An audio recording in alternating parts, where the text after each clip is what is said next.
Hey, how's it going, everybody? Today I'm going to be doing a video playing some Fallout New Vegas. I'm going to do a whole series where I do an entire playthrough, start to finish, and let's just get Howdy, into partner. it. I went through the little character creator in Doc Mitchell's house, but I haven't done anything else yet. Now, to be clear, I played New Vegas before, but it's been a while, and I never really got to do all the DLC very much, so that's the main reason I'm wanting to do another playthrough. I'd like to get all the achievements and everything, but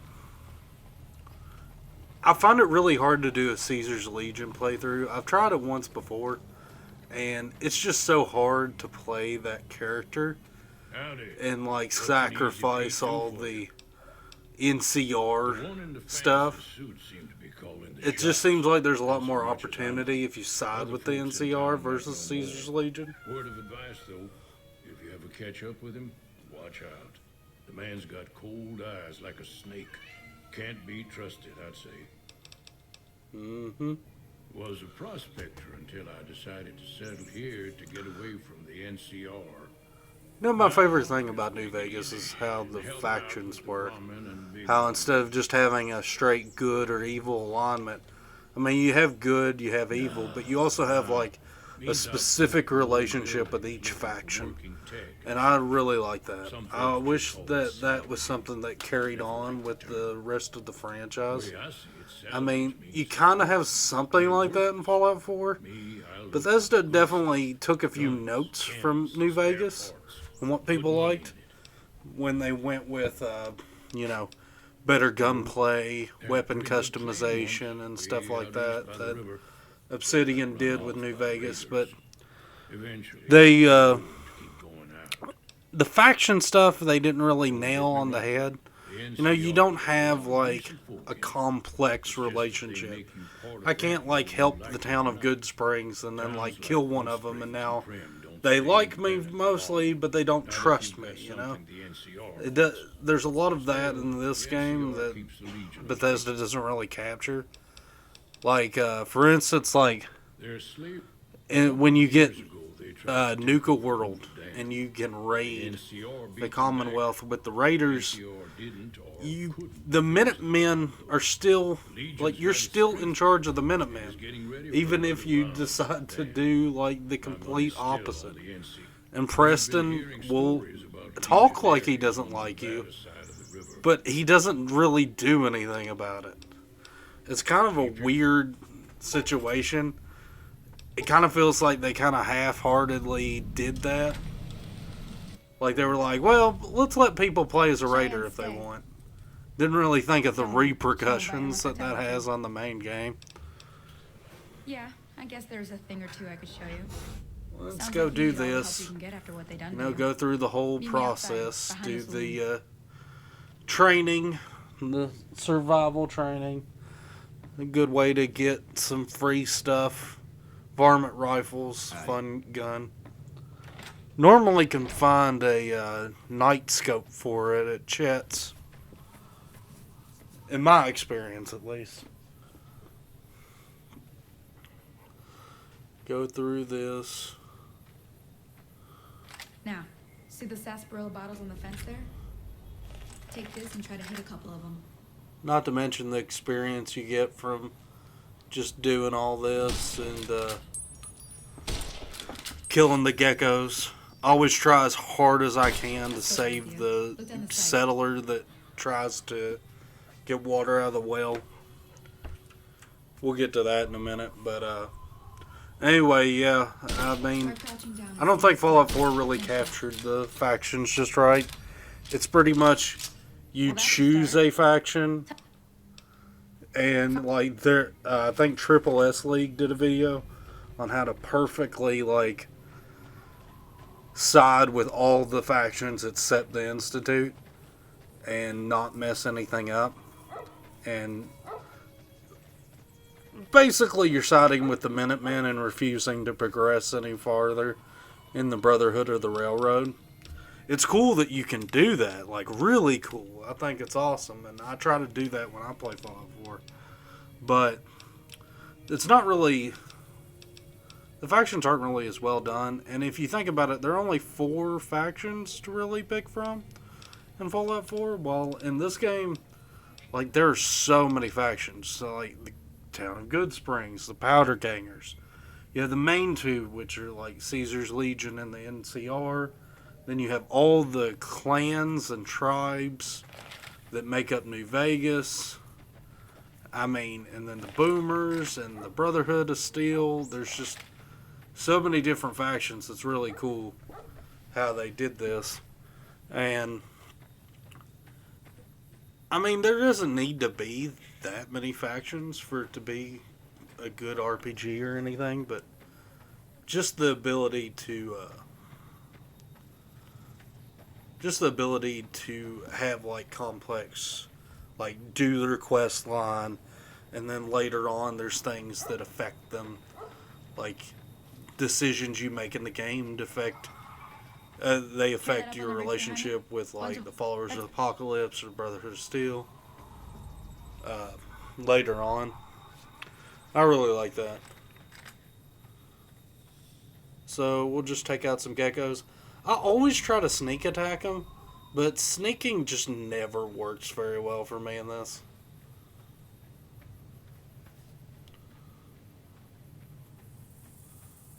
It's one of those things where you just have to, like, already have the skill to sneak, I guess.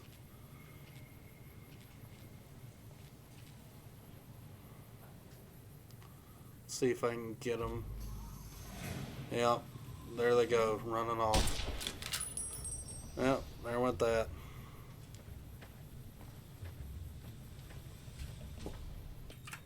I want to try that again. See if I can sneak up on them again. I reloaded. Let's see if I can do any better this time. I'll try to walk a lot slower. Turn off the auto sprint. Stay crouched down. Really try to sneak up on them. I love getting that the sneak attack critical. When I'm playing Skyrim in particular, that's what I always go for when I'm using bow and arrow. Ah, already saw me. Crap. Screw it. Let's just kill them. Hopefully they don't kill the dog. I remember the first time I did this, all the geckos like ambushed the dog and killed it, and it really upset me. Alright, see if VATS pays off for us. That's one thing about, like, Fallout 4 versus New Vegas. New Vegas tries to keep, like, the accuracy down to your actual skill level, as opposed to your character skill level, as opposed to your skill level with the gun. While Fallout 4 kind of trades that for, like, the FPS kind of style.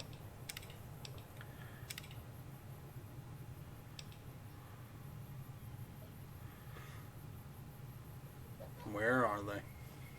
Hey, caution. Maybe I can sneak attack them now. But yeah, that's one thing is, like, you're actually relying on your player skill level with the gun more than your own skill level in aiming. So, you know, you miss. And I think that actually makes things like VATS way more useful. Because I know, like, when I'm playing Fallout 4, and,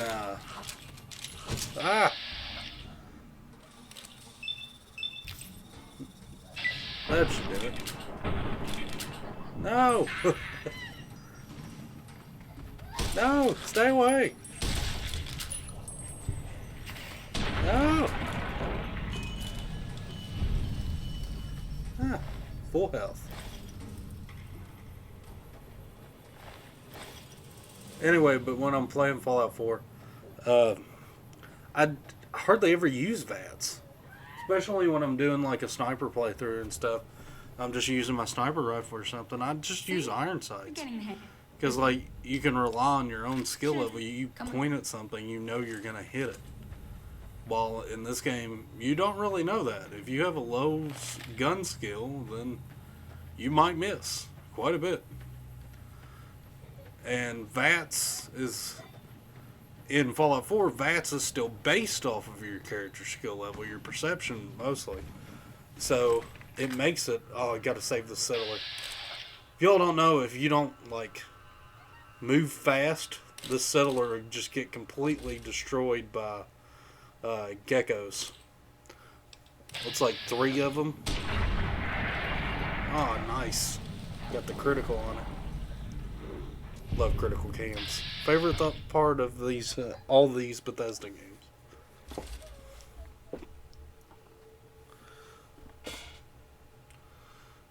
See, like, I have very little chance to hit, so VATS isn't really worthwhile there. But I find that, like, in Fallout 4, it seems like VATS is way less useful because it's still basing it off your character skill level.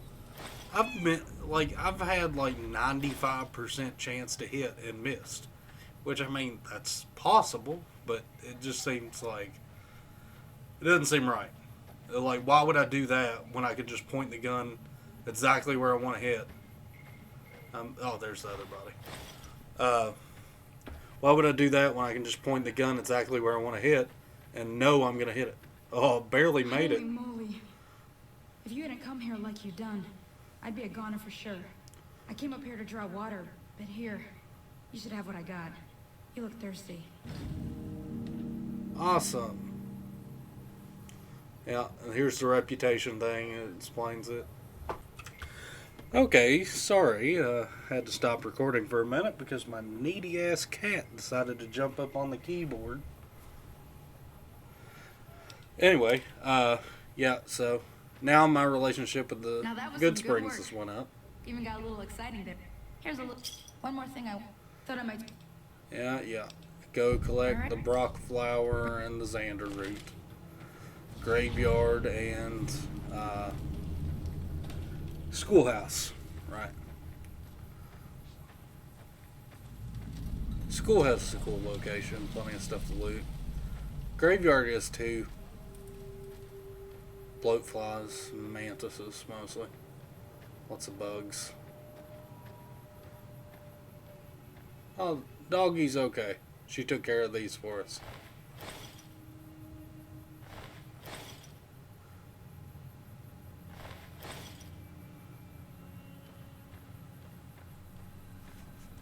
Yeah, there's like 3 groups of them, I believe. One in the top there that you take out yourself.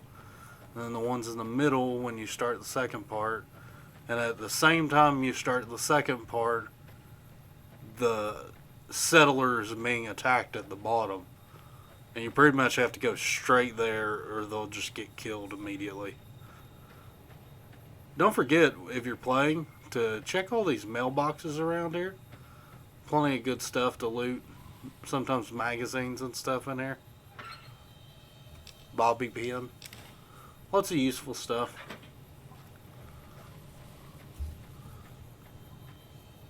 I've never really...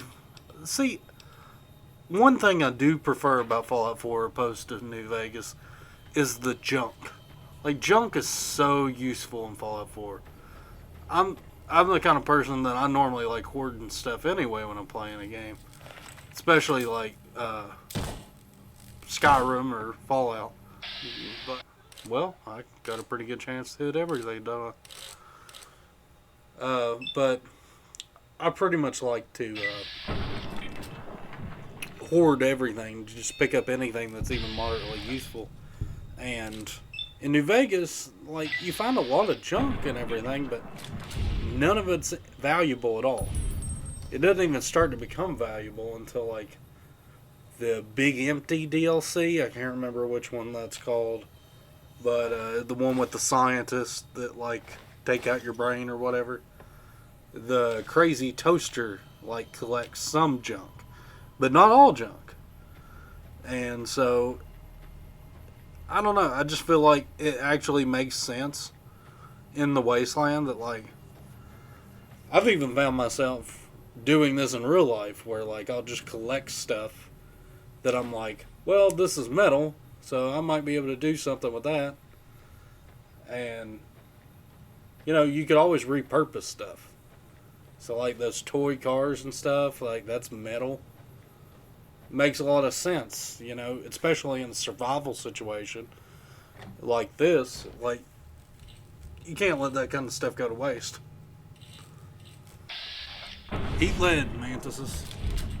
You know, I actually don't like killing the mantises in this game because in real life, I've come across a few mantises and like when I was a kid, and I didn't like other people would squish them and stuff. Mantises just seem like such cool bugs. Like, I don't even really consider them bugs. They're just like this cool, like, alien creature to me. And it always really upset me when other kids would, like, just smash them like they're nothing. Like, don't get me wrong, I'll swat a fly, but mantises, they're just too cool. Of course, my perspective changed when I found out about their breeding ritual, but you know, everybody's not perfect.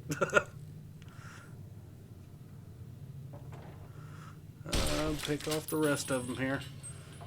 You know, it's kind of weird. It's like a Mandela effect. Anybody watching that's played New Vegas for a while, but those things, the ocula or whatever, the little the egg sacs.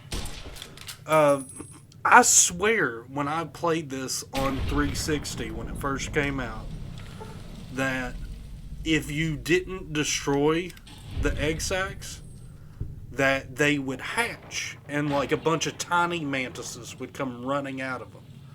But I've noticed that, like, playing it on PC now, that just does not happen anymore. I've never had that happen, and I swear it used to do that. It drives me crazy a little bit because I'm like, I know it used to do that. I don't know why it doesn't do it now.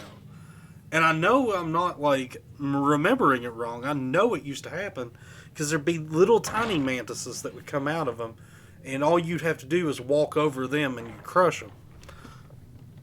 And it would happen in the schoolhouse. I remember it happening in the schoolhouse a lot. And I think there's like a gas station or something before you get to Nipton that has more of them. But I know it used to do it here too. I don't know why they changed it or what happened, or maybe that's just a 360 version, or I don't know. But it's weird because, like, in Fallout 4, the Mirelurk eggs do that. They hatch or whatever and come after you. But I haven't had this happen here. And it's basically very similar, almost the same animation. But I know it was the mantises. I remember it very clearly. And I don't know why it's changed or what about it is different. Just try to find anything useful here. It's so hard to see stuff like Wonder Glue or baseball gloves and not think adhesive, leather, Nuka-Cola truck, steel. Like, I've gotten so used to Fallout 4's, and the UI and everything looks kind of similar.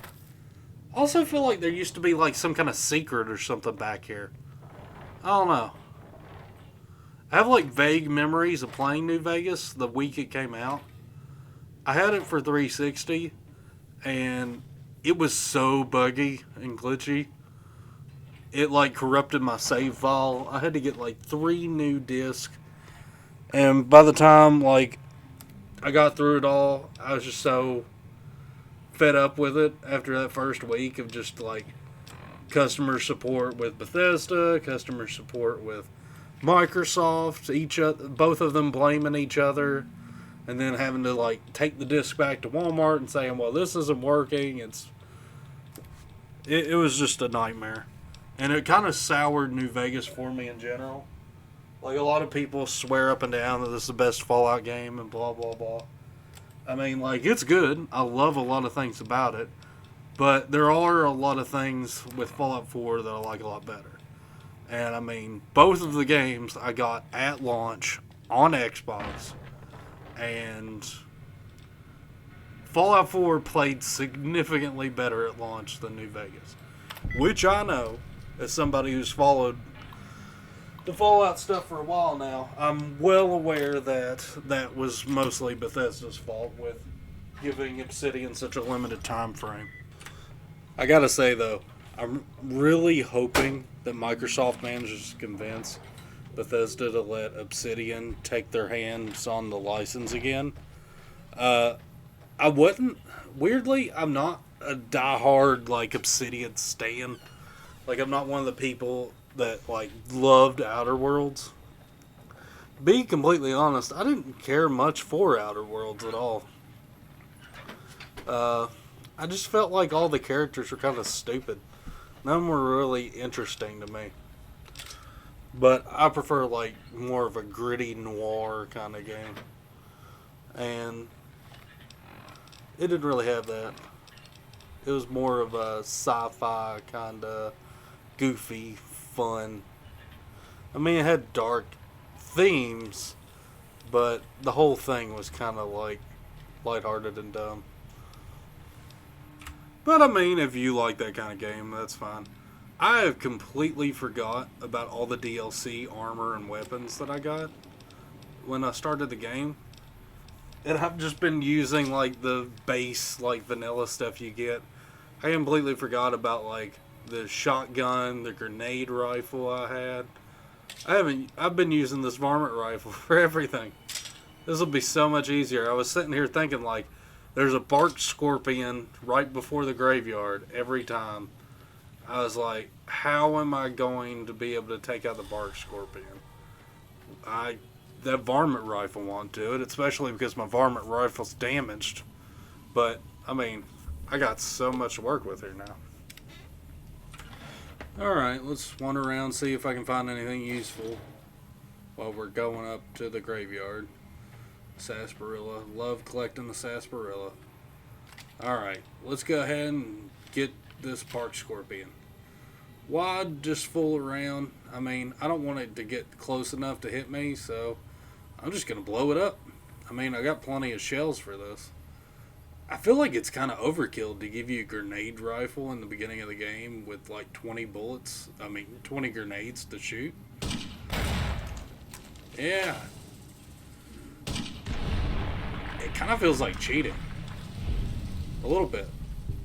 But I mean, like, it's official DLC, so whatever.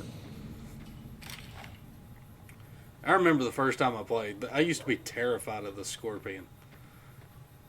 Because, like, when you don't have the DLC or anything, you try taking that thing out with, like, a varmint rifle or machete. Oh, man. It's a whole different ballgame. Alright. Let's take out some of these bloat flies. Alright, let's clear out all these bloat flies real quick. And then we can get our Brock flower. And discovered Good Spring Cemetery. I'll edit around some of this, make it a little less boring. Grab the snow globe while we're up here. We'll give that to Mr. House later. I still haven't decided what I'm going to do with this playthrough. I saw a video not too long ago, I can't remember who it was that did it, talking about how when you basically side with yourself in the story, that it's like the worst ending possible. There's our Brock flower. Skip past a crap ton of me just wandering around, and we're back over here and make the healing powder, and that more or less finishes this quest. And we'll go ahead and craft some bloatfly sliders. Hey, that's not bad, see? All it takes to make... Sometimes it won't be... I'm completely torn between wishing that Fallout 4 had a cooking skill that you could actually, like, use, but Fallout 4 doesn't really even have skills, which, like, really upset me when I first heard about it. But the leveling system and everything's kind of grown on me over time. It's a little more similar to Skyrim, and where it has, like, limitless potential. And I really like Skyrim's leveling system. But I would like more emphasis on cooking. Like, there is a lot of cooking, but I feel like you look at Skyrim and Fallout 4, a lot of the cooking recipes are more like for aesthetics. They're not actually useful to somebody actually trying to play the game. And then some of them just like make no sense or are way too good, like cooked mutant hound meat. Like, really good because it helps get rid of your radiation. But, you know, I really want to do a Fallout 4 survival run. I tried to do that before on the channel, but I had some issues trying to like do it on Xbox and upload it and stuff. Xbox doesn't really have a real good way to capture while you're playing. And to be honest, I'm kind of stupid when it comes to capturing stuff. I'm a lot better at it on PC because Microsoft really makes it easier on PC with the game bar and everything. But, oh, here he is. Hey. Old Barton Thorn. Hello? Can you help me? My girl is trapped by geckos on the ridge. Of course she is. Go up the path. Have y'all Past the never broken done radio this? tower and go You know, I actually played through it several times before I even found this guy. And I think I actually like heard about him before I ever actually found him naturally. And normally I just try to move on, you know, get going with the main story quest. I know he's going to betray me, so might as well try to steal from him, you know. Oh, I didn't realize that this is outside the boundary. Well, I guess I'll go ahead and make my character solid. It basically wants you to go up here on this hill past that broken radio tower, and normally a bunch of geckos. Try to take them out. These ones lower down the mountain normally aren't too hard. Oh man. You know, I used to hate shotguns in video games, but Fallout's kind of making them grow on me. I've always been more of a rifle person in general. Get more of these. Make more healing powder later. Go up the mountain. Alright, now just gotta clear out all these geckos.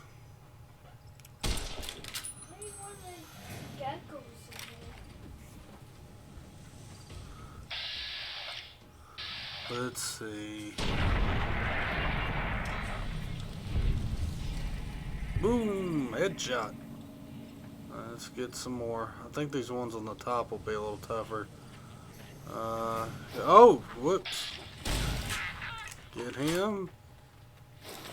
Get him again. Boom! He went far. And there went the other one. Alright, now for the top ones. Here they come. Bunch of them. Stay moving. These things rush you. You gotta stay moving.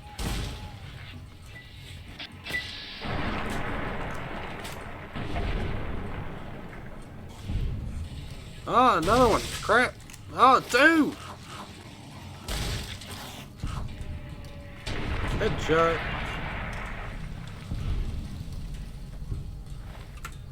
Alright. Hey, I leveled up.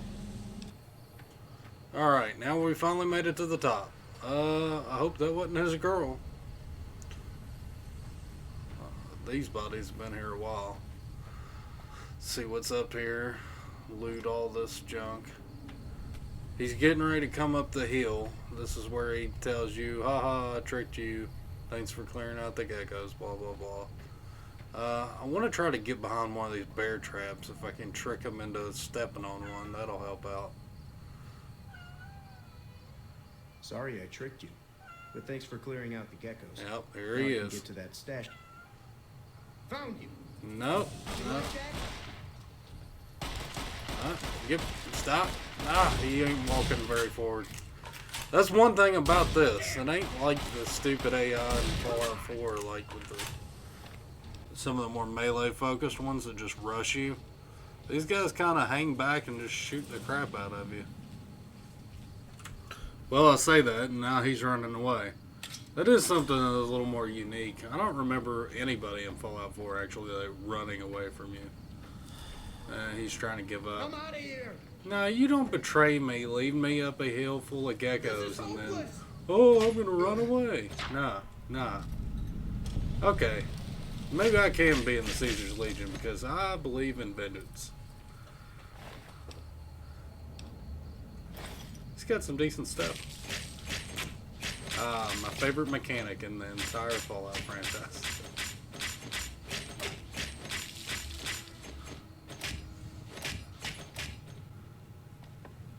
Discretion advised. If you don't hand Ringo Alright, well that pretty much wraps up this one. We did Sonny's little survival training, and then we did the Barton Thorn thing.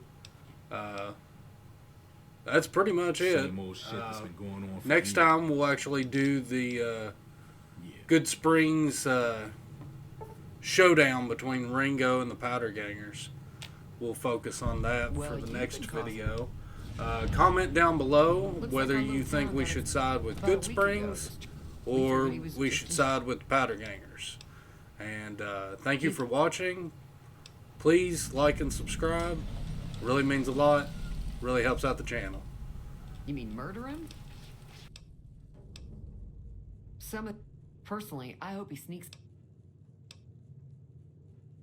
Was a big escape not too long ago.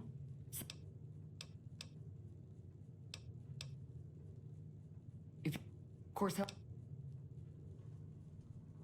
don't know why you want.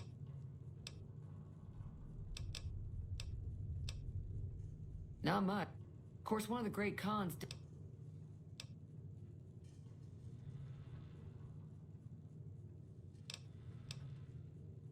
They were some that merchant. I didn't hear exactly. Fellow wants to get there.